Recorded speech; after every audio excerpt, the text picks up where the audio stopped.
फक्त सौभाग्याचं लेणं म्हणजे मंगळसूत्र आता शिल्लक राहिलं आहे. बाकी सर्व जमापुंजी ही शेतात लावली आहे आणि या अवकाळी पावसामुळं आता आसमानी संकट ओढवून आता पुन्हा कर्जबाजारी होतो की काय आणि ते कर्ज फेडण्यासाठी स्वतःचं मंगळसूत्र मोडावे लागतं की काय असा प्रश्न पडला असून आता एका शेतकरी महिलेला शासनाकडून आस लागली आहे.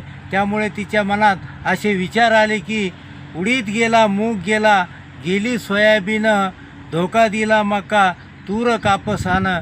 साहेब तुम्हीच सांगा कसं वाचवू सौभाग्याचं लेणं. सुखी स्वप्न पाहून पेरली होती शेतीपोती, जंगली जनावरानं केली हो पिकाची माती. मदत किती मिळाली पाहावं साहेबानं. साहेब तुम्हीच सांगा कसं वाचवू सौभाग्य.